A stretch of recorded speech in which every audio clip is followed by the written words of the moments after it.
વિદ્યાર્થી મિત્રો, આજે આપણે આગળ વધીશું ધોરણ 9 માં ચેપ્ટર 1 સંખ્યા પદ્ધતિ એમાં લેક્ચર 6 આપણે સંખ્યા રેખા ઉપર અસમય સંખ્યાઓ દર્શાવી હતી। હવે તેનાથી આગળ આપણે નવો ટોપિક એટલે વાસ્તવિક સંખ્યા અને તેની દશાંશ અભિવ્યક્તિ એટલે પોઈન્ટમાં દર્શાવવાનું થાય। દશાંશ અભિવ્યક્તિ બતાવવાની છે તમારે।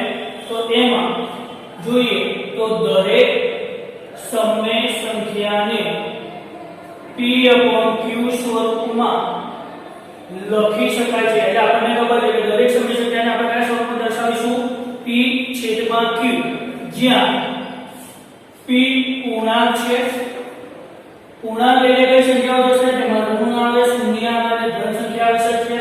અને q શૂન્યતર પૂર્ણાંક, શૂન્ય સિવાયના પૂર્ણાંકોમાં તો ધન સંખ્યાઓ આવશે। q શૂન્યતર પૂર્ણાંક હોય તો હવે શું થશે? તો p/q સ્વરૂપની સમય સંખ્યાઓને દશાંશ સ્વરૂપમાં દર્શાવવું હોય તમારે તો શું કરશો આપણે? તો હવે p/q સ્વરૂપની સમય સંખ્યાને દશાંશ સ્વરૂપમાં દર્શાવવા માટે એટલે પોઈન્ટમાં દર્શાવવા માટે p ને q વડે ભાગવામાં આવે છે। તો ભાગફળ શોધવાની ક્રિયા દરમિયાન ભાગફળ શોધવા માટે ભાગાકાર કરવો પડશે તમારે। તો ભાગફળ શોધવાની ક્રિયા દરમિયાન મળતી શેષ એટલે જે નીચે જે વધશે તમારે એને આપણે શું કહીશું? શેષ વિશે બે શક્યતાઓ જોવા મળે। કઈ બે શક્યતાઓ જોવા મળશે? તેમાંથી આપણે પહેલી શક્યતા વિચારીએ તો ભાગાકારની ક્રિયાના અમુક તબક્કા પછી શેષ શૂન્ય મળે। એટલે આપણે ભાગાકાર કરતા જઈએ અને જો છેલ્લે શૂન્ય શેષ મળે તો બરાબર, તો પહેલો વિકલ્પ થશે તો શૂન્ય શેષ મળે। તો દાખલા તરીકે આપણે વાત કરીએ તો 5/8, તો 5/8 ને આપણે ભાગાકાર કરીને ચેક કરીએ કે શેષ શૂન્ય થાય છે તો પહેલો વિકલ્પ આવશે। તો જોઈએ તો 5/8 તેને ભાગાકાર કરો તો 8 એકના બેમાં 5 તો આવશે નહીં, ભાગ ચાલશે નહીં। તો ભાગ ચાલશે નહીં તો તમારે શું કરવું પડશે? અહીંયા તો અહીંયા પોઈન્ટ મૂકવો પડશે, 0 પોઈન્ટ, અને અહીંયા 0 0 કરી દઈએ। તો એ જ વસ્તુ અહીંયા જોઈએ તો ભાગ ના ચાલ્યો એટલે અહીંયા પાછળ 0 મૂકી દો, ઉપર પણ 0 મૂક્યો। હવે 8 એકાના ઘડિયામાં 50 ક્યાં આવશે? 8 એકાના ઘડિયામાં 50 ક્યાં આવશે? તો 8 6 48 થશે। એટલે 50 માંથી 48 જશે તો 10 તો બેન તમે કરી શકો બાદબાકી, તો 2 આવશે, 10 4 બરોબર। હવે આગળ તો પહેલી શેષ કઈ વધી? અહીંયા 2 વધી। પણ આપણે શું ચેક કરવાનું છે? જો અમુક પ્રક્રિયા પછી અમુક સ્ટેપ પછી જો 0 શેષ આવી જાય છે તો આપણે ચેક કરીએ। જો 2 ફરીથી નીચે આવશે તો ત્યાં આપણે દાખલો પૂરો કરીએ, બરોબર। જો એકના એક શેષ ફરીથી આવી જાય તો તે પુનરાવર્તિત થાય છે, માટે ત્યાં શેષ 0 થતી નથી। પણ અહીંયા આપણે ચેક કરીએ કે 0 શેષ થાય છે તો ઉપરથી ઉતાર્યા 0। તો હવે 8 એકાના ઘડિયામાં 20 ક્યાં આવશે? તો 8 2 16 થશે। અહીંયા 10 લો અને 20 માંથી 16 જશે તો શું થશે? અહીંયા 10 લઈ લો તમે તો શું થાય? 10 માંથી 6 જાય તો 4, 1 માંથી 1 જાય તો 0। ઉપરથી ફરીથી ઉતારો 0 તો 8 એકાના ઘડિયામાં 40 ક્યાં આવશે? તો 8 પંચા 40, શેષ વધશે 0 0। તો અહીંયા શેષ વધી 0 0। તેનો મતલબ શું થયો કે ભાગાકારની ક્રિયાના અમુક તબક્કા પછી શેષ શૂન્ય મળે છે તો એનો ઉદાહરણ આપી એટલે શેષ શું મળે છે? 0. બરોબર. તો પહેલા શેષ કઈ મળી? 2, પછી શેષ 4 અને ત્રીજા તબક્કામાં શેષ શું મળશે? 0 મળે છે. તો અહીંયા જવાબમાં તમે કઈ રીતે લખી શકો કે 5/8 બરાબર 0.625 જેની શેષ 0 વધે છે.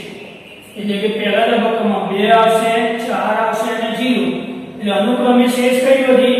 આખા દરેક તબક્કામાં શેષ કઈ હતી? તો 2, 4 અને 0 શેષ વધી. બરોબર. આટલું સુધી ક્લિયર? ત્યારબાદ બીજો વિકલ્પ, ભાગાકારની ક્રિયાના અમુક તબક્કા પછી શેષ ક્યારે શૂન્ય થતી નથી, પરંતુ શેષનું શું થાય છે? પુનરાવર્તન થાય છે અને દશાંશ અભિવ્યક્તિ આગળ ને આગળ વધતી જાય છે. એટલે એનો મતલબ શું થયો કે આપણે આગળના જે વિકલ્પ જોયો પહેલો એમાં શેષ શૂન્ય થઈ જતી હતી, જ્યારે અહીંયા બીજા વિકલ્પમાં શું છે કે ભાગાકારની ક્રિયાના અમુક તબક્કા પછી શેષ ક્યારેય શૂન્ય થતી નથી, પરંતુ શેષનું પુનરાવર્તન થાય છે અને દશાંશ અભિવ્યક્તિ આગળ ને આગળ વધતી જાય છે. એટલે એક ઉદાહરણ લઈએ આપણે. દાખલા તરીકે 5/7 લઈએ તો આનો ભાગાકાર કરીએ તો કઈ રીતે થશે? તો જોઈએ આપણે અહીંયા કે 5 અંદર રહેશે, 7 ભાગ ચાલતો નથી. એટલે આપણે શું કરીશું અહીંયા? તો અહીંયા 0 મૂકીએ તો ઉપર પણ 0 મૂકીશું. હવે 7 એકાના ઘડિયામાં 50 ક્યાં આવશે? તો 7 એકા 7 નો ઘડિયો બોલો કે 70 49 સુધી આવશે. બરોબર. તો અહીંયા 7 × 7 49 થશે. તો કયું આવશે અહીંયા? 10 10 માંથી 9 જાય તો કેટલા આવશે? 1 4 0. હવે ઉપરથી અહીંયા ફરીથી અહીંયા એક શેષ વધી તો અહીંયા 0 મૂકીએ તો ઉપરથી 0 ઉતારો તો 7 એકા 7 10 માંથી 3 જાય તો શું થશે? આ 10 માંથી 7 જાય તો શું રહેશે? 3. 10 માંથી 7 જશે તો કેટલા રહેશે? 3. હવે 0 મૂકીએ. ક્યાં સુધી આવું ચલાવીશું? જ્યાં સુધી 0 શેષ ના આવે. અને કદાચ જો 0 શેષ ના આવે તો કોઈ પણ એક સંખ્યા પુનરાવર્તિત થાય. શેષ પુનરાવર્તિત થાય ત્યાં સુધી તમારે આ કરવું પડશે. તો 7 એકાના ઘડિયામાં 30 ક્યાં આવે? તો 7 × 6 28 શેષ વધી 2 ઉપરથી ફરીથી 0. 7 એકાના ઘડિયામાં 20 ક્યાં આવશે? તો 7 દુ 14 થશે. 20 માંથી 14 જાય તો 6 વધશે. ઉપરથી ફરીથી અહીંયા 0 ઉતારો.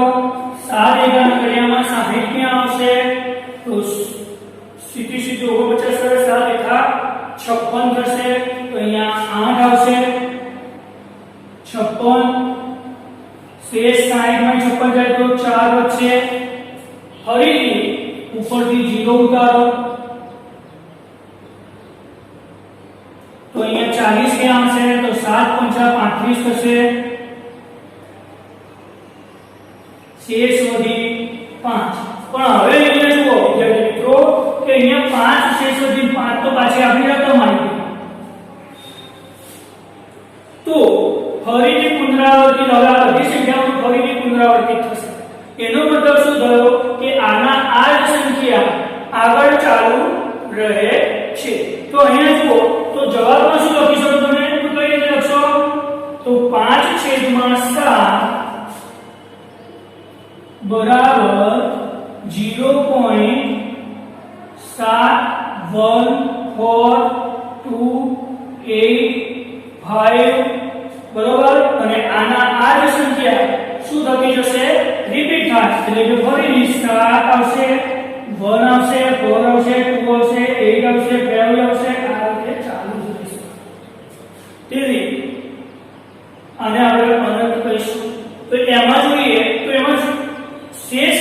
બધી અહીંયા લાઈન સર આપણે લખવું હોય તો કેમ લખાય તો અહીં શેષ કઈ વધી પહેલા અહીં શેષ પહેલા 1 વધી